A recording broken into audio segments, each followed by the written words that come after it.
séptimo laberinto.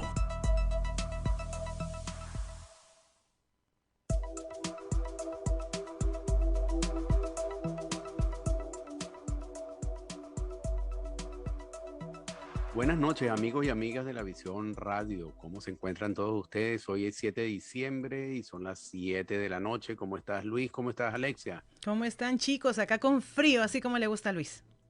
Y hoy tenemos como invitado al profesor Carlos Eduardo, Carlos Olivier Toledo, perdón. Él es profesor y doctor, profesor asociado de la Facultad de Estudios Superiores de la UNAM, tiene un doctorado en la Facultad de Medicina de la UNAM, maestría en la Facultad de Filosofía y Letras de la UNAM y la licenciatura en Facultad de Estudios Superiores en Psicología también de la UNAM, con numerosos artículos académicos sobre temas vinculados con la sociedad latinoamericana, la religión, la psicología, la cultura, las creencias. Y para mí es un verdadero placer tenerlo aquí en el programa en el día de hoy, conversando sobre la ciencia del alma, historia y filosofía de la ciencia del alma en América Latina y su impacto en la sociedad actual. Bienvenido, profesor Olivier Toledo. ¿Cómo se encuentra usted? Eduardo Liz, pues no, ante todo, muchas gracias por las consideraciones y el haberme invitado a este programa a charlar, pues, sobre el asunto de la ciencia del alma, que es un tema complejo, tiene muchas aristas, problemáticas, ya iremos viendo, pero ante todo agradezco el que me hayan hecho la invitación para estar en un programa que además me parece un programa que sigue una filosofía que desde hace tiempo yo atrás he tratado de sostener, que es el respeto a las ideas y la escucha. Excelente. Entonces, creo que por eso es tan variado el tema como lo he podido indagar. Así que Muchas bueno, gracias, pues, profesor. pues Y para gracias. nosotros es un gran honor tenerlo aquí como invitado. Gracias, Y, Luis. y sobre todo, profesor, por la integralidad de los temas. Me acuerdo cuando lo estábamos contactando, el profesor me decía, bueno, ¿cómo le damos un matiz a este tema? Porque es muy complejo, muy amplio, con muchísimas aristas.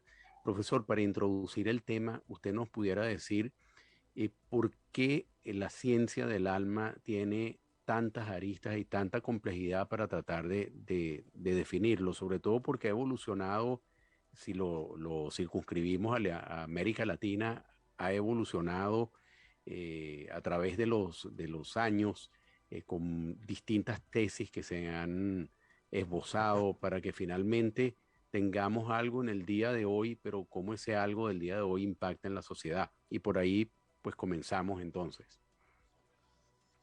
Bueno, sí, mira, te puedo decir Lalo, espero que te pueda decir Lalo. Es la primera vez que nos conocemos, pero me siento más en confianza. Mira, Lalo, yo pienso que de inicio tendríamos que pensar en distintos niveles de reflexión sobre el asunto de la ciencia del alma. Podríamos hacer una reflexión de orden sociológica, pensando en tratar de comprender cómo es que los saberes psi o la ciencia del alma, en términos muy generales, aunque en realidad con la ciencia del alma decimos todo y decimos nada, Ujú. para tratar de pensar cómo es que se ha instituido en los tiempos actuales. Pero también podemos hacer una reflexión de corte histórico o en clave histórica que nos permita comprender, no sé si la evolución, Lalo, de los saberes psi o de la ciencia del alma, o más bien tendríamos que pensar, digamos, en un concepto distinto que nos permita comprender sus procesos de institucionalización y los juegos de manipulación que hay, digamos, porque si bien tendríamos que hablar, y es ahí donde yo inserto no solamente estas complejidades teóricas, sino también las prácticas, también la investigación que he llevado a cabo me permite pensar cómo es que la ciencia del alma, por un lado, ha sido objeto, pues un objeto de algún modo perverso por parte de las transnacionales y de los proyectos de Estado, y por otro lado, estas ciencias del alma, o diría, digamos, todas estas tradiciones o aproximaciones, sí, eh, que han servido, digamos, en beneficio, pues de lo que podríamos pensar como los de abajo, ¿no? O sea, desde prácticas o colegas o comunidades que han buscado hacer trabajos en comunidades indígenas hasta las psicologías de la liberación, etcétera, que digamos, es ahí donde uno ubica la complejidad. Yo he tratado, por principio, de establecer una pregunta rectora, que es lo que, digamos, Paul Ricoeur llamaría como el camino largo. He tratado de establecer un camino largo que me permita pensar históricamente y sociológicamente, pero que ni la historia ni la sociología son los temas relevantes para mí. O sea, para mí la pregunta en el fondo tiene que ver con el asunto de la vida. O sea, ¿cómo le hacemos para ante las complejidades que nos están tocando vivir y que desde tiempo atrás hemos estado viviendo? La última, pues todos la sabemos, que es la complejidad de la pandemia. Pero ¿cómo le hacemos incluso? Yo pienso que todavía hay una pandemia peor, que es la pandemia de la subjetividad fracturada, ¿no? Todos los dolores y sufrimientos que estamos viviendo día a día. Entonces, para mí, esa es la pregunta fundamental. ¿Cómo le vamos a hacer para vivir?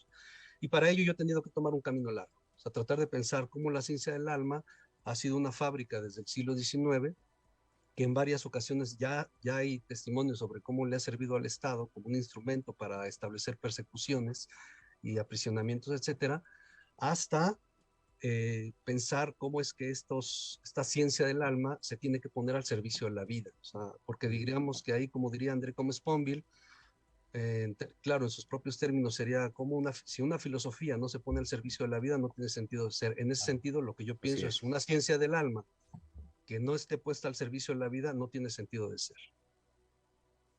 Claro, interesante lo que dice profesor Olivier. Ahora, ¿cuál es el vínculo que hay entre la ciencia del alma y la psicología? Bueno, mira, Luis, si nosotros pensamos en el siglo XIX, en América Latina, va a ser un siglo fundamental porque en ese periodo se va a producir una transición que va, digamos, de lo que se conceptualizaba tradicionalmente desde el modelo cristiano como alma, hasta lo que empieza a consolidarse o a lo que se le empieza a meter como contenido, pues todo el asunto de las fibrillas nerviosas, desde el asunto de las comunidades positivistas, por ejemplo, o digamos, el alma se convierte más en una condición de orden racional, pero ya, digamos, si algo provocó esta transición de un alma a la moderna, digamos, desde un alma tradicional que puede venir desde las culturas antiguas o incluso las mismas comunidades ancestrales o de sabiduría ancestral latinoamericana, pues se va a provocar esa transición, se va a abandonar la idea del alma como una condición que puede incluso generar un desarrollo de orden espiritual hasta un elemento de orden que pertenece al orden del cerebro o que pertenece a los procesos intelectuales. Entonces, va a ser un periodo fundamental, lo que yo llamo como la conquista del alma o de la ciencia del alma, pero la ciencia moderna del alma. O sea, esta ciencia que supone que para conocer la vida íntima de los sujetos debe pasar por todo un método, por la observación, por la cuantificación, etcétera, y va a abandonarse o se va a marginar todos esos otros saberes que suponían que el alma podía ser otra cosa, ¿no? Distinta a la razón o distinta a los procesos intelectuales. Es un periodo fundamental y es lo que no dejo de llamar como la conquista del alma moderna, ¿no? Pero además es interesante porque si uno ubica a todas las comunidades que estuvieron en el siglo XIX, ya sea la comunidad de los espiritistas, espiritualistas, los espiritualistas krausistas, la comunidad de los médicos positivistas, los profesores, o sea, todas las comunidades en general, los frenólogos, fueron comunidades que en general siempre hablaban del alma, pero en términos científicos, o sea, quién sabe qué entendía cada uno, o, bueno, no quién sabe, estoy eh, haciendo más accesible la discusión, pero en realidad cada comunidad le otorgaba un contenido a su propia idea de ciencia del alma. Aquí no importa la singularidad de las comunidades, sino lo que importa es cómo es que en general todos comenzaron a hablar de la ciencia del alma. Incluso podemos encontrar como a comunidades tan espirituales como pudiera ser la krausista tibergiana, que incluso publicó Tibergen, Guillaume Tibergen publicó su libro La ciencia del alma, podemos ver cómo incluso él piensa que la psicología puede ser un eslabón para entre los procesos físicos y los procesos divinos. O sea, no podías llegar a los procesos divinos o a un desarrollo profundo de la espiritualidad si no pensabas en la psicología. Pero aún eso era la ciencia del alma. Diferente a lo que pensaban los positivistas, que la ciencia del alma era la expresión de un funcionamiento de las fibrillas nerviosas. Entonces, la ciencia del alma, digamos, se va a constituir aunque de diversos contenidos, todos de algún modo abonaron a que el conocimiento que debía ser pensable, seguible y digno de ser instituido, pues era lo científico, ¿no? Aunque cada uno Profesor, tuviera su método. ¿y dónde queda la filosofía dentro de ese análisis?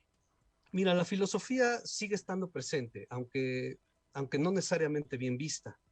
O sea, si nosotros pensamos en el siglo XIX, todavía ese momento de la marginación de la filosofía me parece que se produce más para la segunda mitad del siglo XX. Pero en el siglo XIX todavía había un intento de buscar la relación entre la filosofía, aunque no necesariamente la filosofía como lo planteará Alain Badiou o Pierre Hadot, esta filosofía no en el sentido de una sabiduría práctica para la vida, que creo que fue otro de las grandes pobrezas que nos heredó la colonización, la conquista de la ciencia del alma en el siglo XIX, que cuando se conquista, la sabiduría práctica queda marginada y entonces la filosofía solamente sirve como para alimentar sistemáticamente e diariamente, o en términos de un imaginario, una posición práctica sobre el asunto de los sí. No sé Sí, si perfectamente. Profesor, le confieso muy sinceramente que este programa, este programa la conversación con usted me produjo muchas sensaciones en todo caso y averiguando, leyendo, haciendo lecturas sobre el tema, me encontré con muchas cosas, muchas más de las que tenía en la cabeza originalmente, ¿no? Pero me encontré por ejemplo, con el tema del alma, me pareció que era como una individualidad y que no se puede hablar de una comunidad cuando uno se refiere al alma. ¿Es posible eso? eh, no sé si me escuchan bien porque me está Sí, apareciendo, perfectamente. ya, es que me apareció un recuadrito que dice su conexión es inestable. Bueno, eh, sí, por supuesto, no es posible hablar de la ciencia del alma a condición de que por ello entendamos una práctica general que está institucionalizada. Es decir, podemos hablar del psicoanálisis en la medida en que sea, digamos, como solamente un concepto que nos permite identificar a cierta comunidad, lo mismo la psicología o lo mismo la psiquiatría. Pero digamos, si estamos pensando ya más finamente, o si pensamos más finamente, no es posible hablar de las ciencias del alma, de la ciencia del alma, porque por principio, una ciencia o hay ciencias que tienen, digamos, una claridad metodológica, que tienen claridad técnica o que tienen por lo menos un consenso teórico, metodológico, investigativo, etcétera. Pero acá no lo existe. Acá tenemos, eh, existe el humanismo, el conductismo, lo cognitivo-conductual, el psicoanálisis. Existe toda una serie hay quien habla incluso de más de 300 aproximaciones psicológicas a los saberes psi. Entonces, ¿cómo es posible hablar a partir de esa cantidad de aproximaciones teórico-metodológicas de una ciencia del alma? No es posible. Hable desde un modo en donde se termina marginando otros saberes. Es decir, siempre, también eso es cierto, eso ha sido. Existen los colegas que dicen que la ciencia es una psicología y que las psicologías o los saberes son una ciencia y que en tanto científicos deben estar sujetos a un método, que es el método científico, y todo aquel método que no se sostenga toda práctica psi que no se sostenga en ese método, no tiene sentido de ser. Entonces hay una marginación. El único modo en que podemos evitar la relación, eso sería, digamos, en la actualidad. Sí. Hay un oyente que comenta, de acuerdo bajo la línea del positivismo, olvidamos otros procesos como el de la reflexión espiritual. A veces pensar en hechos tangibles o comprobables limita mucho la apertura del conocimiento. En tal sentido, yo me pregunto, ¿es de alguna manera aprensible el alma desde el punto de vista del conocimiento? Por supuesto, la reflexión espiritual siempre deja algún resultado y cada persona que participa activamente en ella o pasivamente leyendo reflexiones espirituales tiene un proceso interno de relación con ese conocimiento. Pero cuando vamos a verlo desde afuera, es aprensible como objeto de conocimiento el concepto del alma en sí. Yo creo que ahí tendríamos que tener claridad en dos cosas. Lo primero es que tendríamos que tener claro que el alma es una fábrica. en el sentido en que lo plantea Michel de Certeau. O sea, es decir, es una cosa que se va produciendo, es una producción humana. Nadie más allá de una condición humana sabe si el alma puede existir como una entidad fuera, como una entidad ya dada. ¿Sí? No sé si me explico. Entonces tendríamos que entender que el alma es parte de un imaginario. Y dos, me parece que esa respuesta puede tener también otras vías, es decir, puede ser aprendida. Primero, reconocemos que es fábrica y segundo, tendríamos que pensar metodológicamente si es posible o no. Hay quienes han ofrecido la posibilidad, como por ejemplo podríamos pensar en Ken Wilber. Ken Sí. Wilber, que es uno de los fundadores de la llamada psicología integral, lo que dice es, bueno, es posible pensar en en la medida en que reconozcamos que todas las tradiciones poseen una instrucción, una experiencia y un consenso. Entonces, si hay instrucción, experiencia y consenso, pudiera ser, digamos, una opción que se puede ofrecer desde un lugar. Ahora, si pensamos, digamos, en otras tradiciones, por eso es ahí donde veo la complejidad, porque si pensamos, si le hacemos esa pregunta al modelo conductista o a los modelos que se sostienen en la lógica positivista, de inicio renuncian a esa cosa llamada alma, a condición de que se le entienda como comportamiento. Entonces creo que la pregunta no es sencilla de responder, nos podría llevar incluso meses y quizá años como para poderla responder. Lo que sí diría es que esa es la apuesta que hicieron, por ejemplo, las comunidades en el 19 y en el 20. O sea, cada uno desarrolló sus teorías, le puso método a esas teorías y a partir de eso cada uno suponía, ya sea desde las sesiones mediúmnicas, por ejemplo, hasta la lectura del cráneo o la lectura del rostro o la lectura de la escritura, cada uno suponía que por esa vía podía encontrar algo que en el mejor de los casos pues era una subjetividad y que en los casos más generales era el alma, ¿no? Claro. Ahora, la ciencia del alma, profesor, eh, ¿puede ubicar el alma en el ser humano o en agrupaciones? O la pregunta más directa, ¿cómo puedo ubicar yo el alma y dónde se encuentra? Bueno, es que usted la puede ubicar a partir del propio imaginario que sostenga su idea. O sea, si pensamos, por ejemplo, en los médicos positivistas de finales del 19, pues no había que hacer mucho más que ubicar las fibrillas nerviosas en el cerebro. Y entonces lo que ellos decían, pues ahí está el alma. Pero si uno, por ejemplo, hace estudio de los espiritistas lo que dirían, el alma existe y basta que uno se someta a las reuniones mediúmnicas, ¿no? O a las experiencias mediúmnicas para saber que después de que el cuerpo muere, existe algo. Y ese algo se puede convocar nuevamente cuando hagamos una reunión. Entonces, creo que esa pregunta se puede responder en la medida en que usted tiene claro desde qué lugar se la pregunta, o para saber desde dónde se responde. Claro.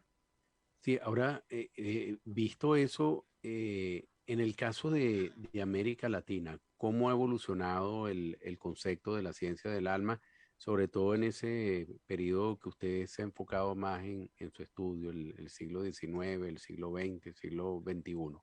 Y después quisiera conversar con usted porque Eh, del impacto en la sociedad y en nuestra forma de ser. Es que creo que las dos preguntas van muy cercanas. Primero es que creo, perdón, es que aquí tengo a mi nene. Eh, lo que de inicio habría que preguntarnos es si en verdad ha habido una evolución o en qué términos ha habido una evolución. O sea, digamos que si uno piensa que en el siglo XIX la consigna, casi me atrevo a decir que sucede algo muy semejante, aunque en distintos tiempos en América Latina, la consigna era conocer la vida interior del ser humano. En México, por ejemplo, lo que se sostiene es el siglo XIX no puede ser sin el conocimiento de la vida interior. Eh, si nosotros pensamos que, por un lado, los saberes o la ciencia del alma surge con la intención de conocer la vida íntima, eh, lo que yo me preguntaría es si tantas propuestas de ciencia del alma o de la ciencia del alma como para que sigamos utilizando este concepto, no revelan más una imposibilidad de conocer el alma. O Entiendo. sea, si hablamos de 300 modelos psicológicos y que muchos de esos 300 modelos, sí, además podemos agregar los psicoanalíticos y podemos agregar los psiquiátricos. Lo que tenemos que preguntarnos es si el alma no se nos desvanece entre las manos entre más pasa el tiempo. Entonces, es lo primero que me podría preguntar para sospechar, digamos, un poco de esta idea del alma. Lo segundo es que si nosotros vemos las estadísticas, ustedes tuvieron no hace mucho, me parece, un programa sobre depresión, veía, y decían algo muy cierto, la depresión sigue incrementándose. Los índices de suicidio se siguen incrementando. Las experiencias dolorosas de soledad se siguen incrementando. O sea, ya cada vez es más común hablar de un quiebre de la subjetividad o un sufrimiento permanente de las personas. Y me pregunto si eso nos habla de una evolución. Me pregunto si la tarea con la que se surgen o se instituyen los saberes o las ciencias del alma desde el siglo XIX a la fecha, puede a partir de eso hablarse de una evolución, o más bien estamos ante un fracaso que no se ha querido mirar. Y visto eso, profesor, entonces, ¿cómo nos impacta eso como latinoamericanos, a nuestras sociedades? Porque estos saberes sobre el alma, estas aproximaciones al concepto del alma, difieren mucho en distintas sociedades, ¿no? Hay sociedades que digamos, son más escépticas, más o agnósticas, y la religiosidad baja. Y hay sociedades que son más activas en estos temas relacionados con el alma desde distintas aproximaciones, la religiosa, las espiritistas, muy vinculadas a las costumbres de cada localidad. ¿Cómo nos impacta eso como sociedad actualmente? Y permítame, profesor, que yo voy a pegarme un poco en la pregunta de Eduardo y dejarle las inquietudes. En el caso de, por ejemplo, como en el caso de Estados Unidos, donde hay múltiples religiones, hay miles de percepciones de lo que es el alma y dónde está. Y muy diferentes a lo que tenemos nosotros en Latinoamérica, absolutamente desde el Río Grande hasta abajo. Y si vamos un poco más allá y saltamos, como decimos en Venezuela, el charco, nos encontramos con un país como Suiza, que no es fácil analizar ese tema desde el punto de vista de las creencias que tienen los suizos en cuanto a religión. Miren, voy a tratar de esquematizar. Espero no ser tan grosero en la esquematización, porque la realidad es que la pregunta es muy compleja. Pero yo la voy a esquematizar de este modo a ver si esto les hace sentido. Los tiempos que nos está tocando vivir, venía diciendo, son tiempos de una crisis, de una epidemia relativa al quiebre de la subjetividad. Eso es un hecho. Los estados nos han abandonado, no se hacen cargo, ni les interesa hacerse cargo de nuestra propia subjetividad. Y sin embargo, esos mismos proyectos de Estado vinculados a las transnacionales están promoviendo imaginarios que nos obligan a ser felices, que nos obligan a buscar a toda costa el gozo y la felicidad. Pero resulta que los actores de la actualidad ni tenemos de todo el modo para hacernos cargo económicamente de esta subjetividad, es decir, porque una de las cosas es que los saberes, cualquiera que sean, cobran, se requiere pagar. Y muchos de los, digamos, si hablamos del 60-70% de la población que vive en miseria, entonces es una población que no se puede hacer cargos de sí, en esos términos. Y por otro lado, hablamos de de un gran cinturón de actores que además de no hacerse cargo, está sufriendo porque no puede ser feliz. Porque supone que esta vida es para hacerse feliz. Y aquí vivimos es para gozar y para ser felices ahora. Y resulta que hasta ahora muy pocos pueden hablar de una completa felicidad. Todo el mundo habla de ellas, pero en realidad pocos conocemos a gente, o más bien no conocemos hasta ahora a personas que pudieran hablar de una felicidad permanente. Entonces, todo este mundo de subjetividad y de imaginarios son los que van a atravesar a los sujetos de la actualidad. Por otro lado, tenemos a una ciencia del alma que está estallada. Como lo diría Michel de Certeau en el cristianismo estallado. Estamos ante una ciencia del alma que habla de todo y habla de nada. Se ha vuelto el folclore de la sociedad actual. Podemos encontrar a profesionales del OPSI promoviendo ideas conservadoras, al mismo tiempo promoviendo ideas liberales. Podemos encontrar promoviendo los pro vida, o los podemos encontrar promoviendo discursos en favor del aborto. Es decir, podemos encontrar a los profesionales sí en todo. Diría un intelectual historiador, los profesionales del OPSI o los estudiosos de la ciencia del alma son los sacerdotes de la sociedad actual, de la sociedad atea. Son los nuevos sacerdotes. Eh, Esos nuevos sacerdotes están vinculados a modelos religiosos que también están ofreciendo una salvación, digamos. Ya no hablemos de una salvación solamente en términos divinos, si están ofreciendo una salvación ante ese desamparo que están viviendo los sujetos en la actualidad. O sea, la pregunta para el sujeto de la actualidad es ¿cómo le hago para vivir? Por eso yo les decía al principio, para mí la pregunta fundamental es ¿cómo vivir? Y resulta que muchos de esos actores están atendiendo o están recurriendo a lo que sea posible, necesario, accesible atender o acceder. Nos encontramos iglesias pentecostales ofreciendo cursos de tanatología, así como nos encontramos a grupos de AA de cuarto y quinto paso ofreciendo la cura para los nervios y la soledad, o encontramos a los coaching ofreciendo acompañamiento para liberarte o para llegar a la felicidad. Es decir, encontramos toda una variedad de saberes psi, ya no hablemos ahora de las ciencias del alma, sino de los saberes psi, que es un concepto, digamos, mucho más laico, haciendo, intentando, pues, salvar a los actores de esa problemática. Ahora, yo insistiría en que no es que yo esté hablando en detrimento de todas esas prácticas que pueden ir, como en el caso de Estados Unidos, desde la angelología, hasta en el caso de las comunidades latinoamericanas con el nuevo consumo de medicinas ancestrales. O sea, no quiero hablar en detrimento de eso, lo que quiero tratar es como de mantenerlo a distancia y ubicar qué es lo que se encuentra de fondo. Y en lo que se encuentra de fondo, cuando lo encontramos, eso que se encuentra de fondo, es una carencia tremenda de los actores en la actualidad que están buscando agarrarse de cualquier cosa para no terminar con su vida.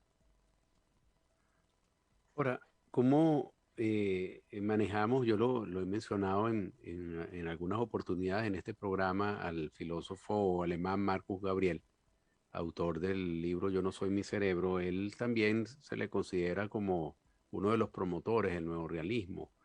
Y el nuevo realismo indica que la ciencia no puede constituirse en la medida última de la verdad y de la realidad, siendo ese el caso en que la ciencia no puede constituirse en la medida de la última verdad y de la realidad. ¿Cómo nos aproximamos entonces al concepto del alma? Si tratamos de ir un poco más allá de lo que las herramientas de la ciencia nos permitiría utilizar para tratar de aprender a aprehender algo del concepto. A ver, es que yo, digamos, vamos a poner en claro algunas cosas. Vamos a dar por entendido el alma, digamos, en su acepción general, ¿no? Esto, como pudiera ser pensado el Atman o como pudiera ser pensado quizá el espíritu, es decir, vamos digamos, a pensar el alma en estos términos generales y vamos a ponernos de acuerdo que si la ciencia, esto que estamos hablando de la ciencia, estamos entendiendo por ella como esta ciencia positivista o de corte positivista que interpela la observación, la cuantificación, medición, etcétera. Entonces, efectivamente, lo que tendríamos que hacer es pensar un poco al estilo de lo que hace o lo que hizo Paul Feyerabend cuando hablaba en la ciencia en una sociedad libre, donde decía que él tenía a su médico de cabecera como a su chamán de cabecera, en el entendido de que una sociedad libre o liberal tendría que reconocer o tendría que aprender a cohabitar con los distintos saberes.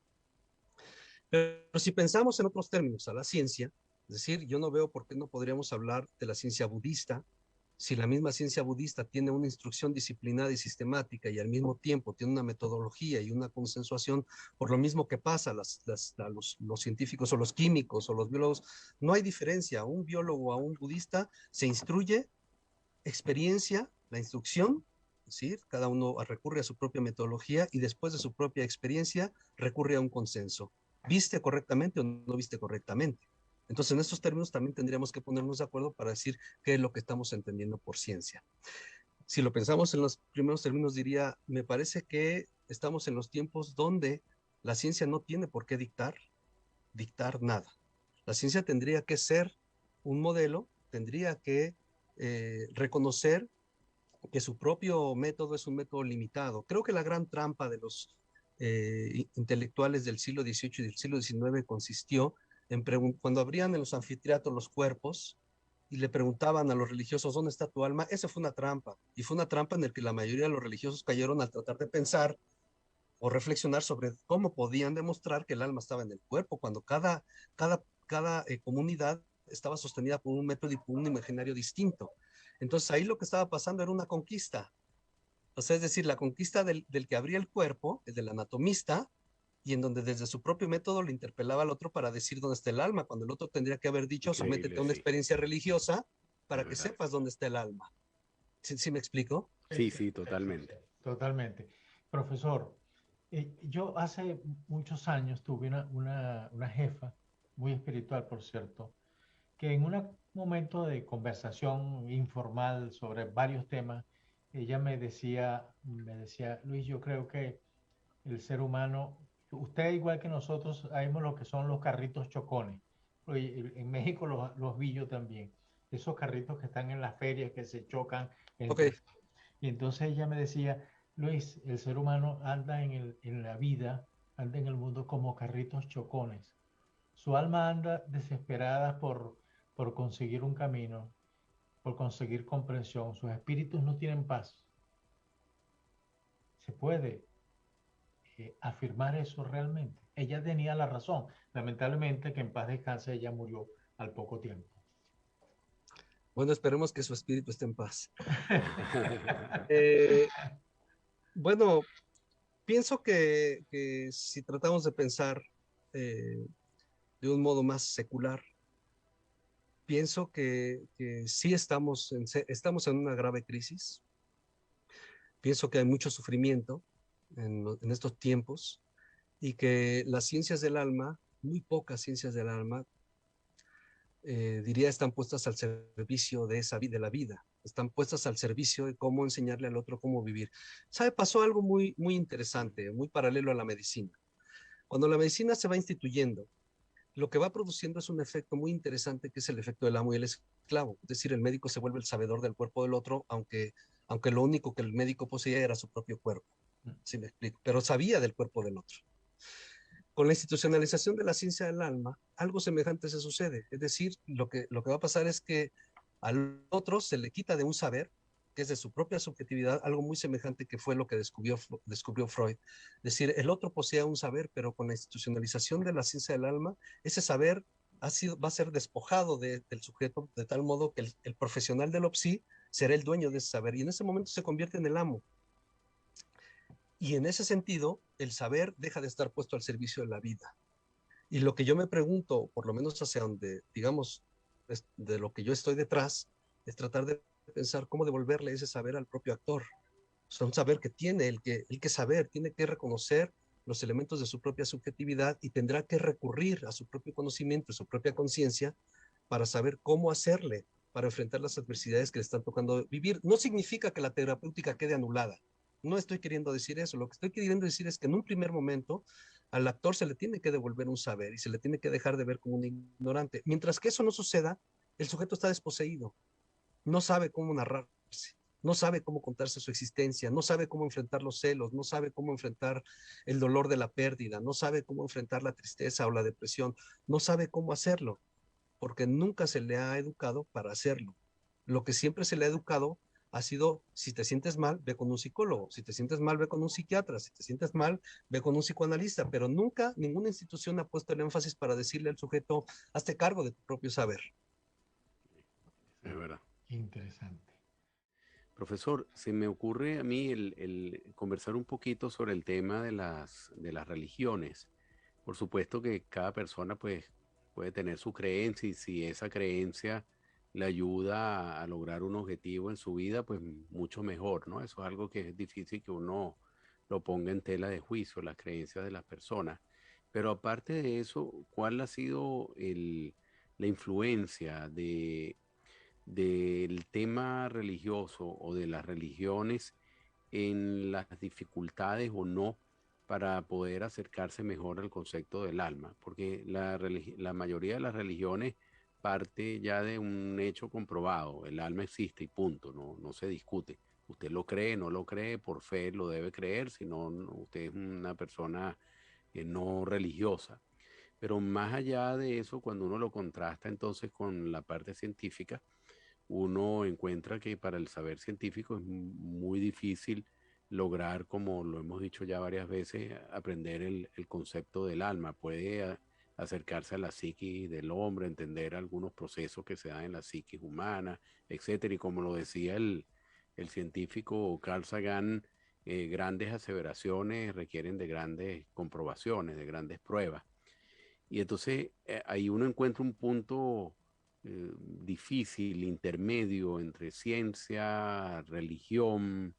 Hay personas que inclusive han llegado a decir que el alma tiene un peso cuando fallece una persona, pues esa persona pesa unos gramos menos que antes de estar vivo. Entonces, si se busca desde el punto de vista médico, hay una explicación fisiológica, pero si se busca desde el punto de vista de quienes creen en el alma, dice efectivamente esa es la comprobación que el alma abandonó el cuerpo. ¿Cómo manejar esos puntos intermedios, esas zonas grises entre lo científico y lo religioso en este tema de la ciencia del alma, y cómo usted ve que ha sido la evolución de ese conocimiento en los últimos años y las perspectivas a futuro? Me interesa mucho también conocer de usted las perspectivas a futuro de este tema. Puras preguntas complicadas. Insisto en que, por un lado, tendríamos que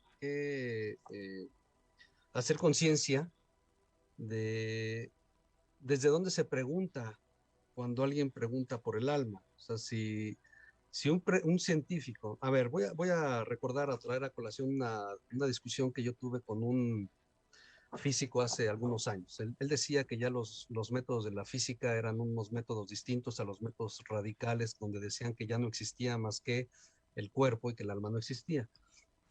Pero que los métodos que hoy día utilizaba la física ya permitían reflexionar desde un otro lugar. Y entonces de pronto yo lo interrumpí y le dije, ¿existe el alma? Y entonces él me decía, no, bueno, mira, lo que pasa es que habría que tener claro que los métodos, entonces yo le preguntaba, ¿existe el alma? Es decir, el método que ustedes trabajan en física nos permite comprobar la existencia del alma. Y entonces después de 2 o 3 insistencias que yo le solicité, terminó diciéndome no. Claro, para mí yo sabía que era una pregunta tan tramposa la que yo le estaba haciendo. Y era tramposa porque el método que ellos utilizan no nos puede dar cuenta del alma, porque es un método que está hecho Sí, para el cuerpo.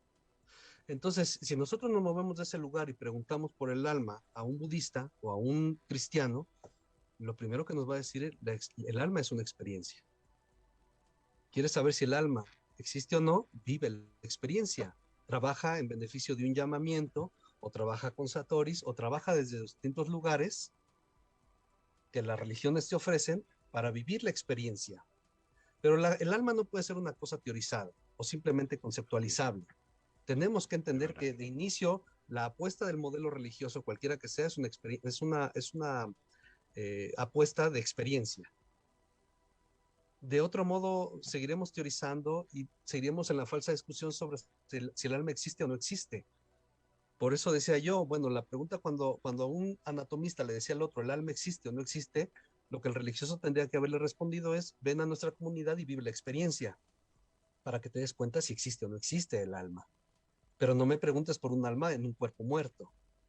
Es verdad. Me parece que de inicio creo que lo que tendríamos que hacer es ponernos de acuerdo en las propias experiencias, ¿no?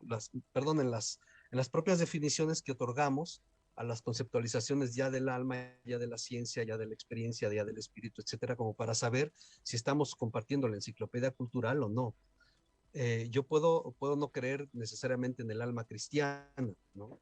Pero también tendríamos que preguntarnos a qué me refiero con el alma cristiana, si es a esa cristiandad que se ha instituido, que se ha hecho una institución, o a esa alma que solamente puede ser cristiana en la medida en que haya una experiencia con respecto al otro y la proximidad, por ejemplo, ¿no?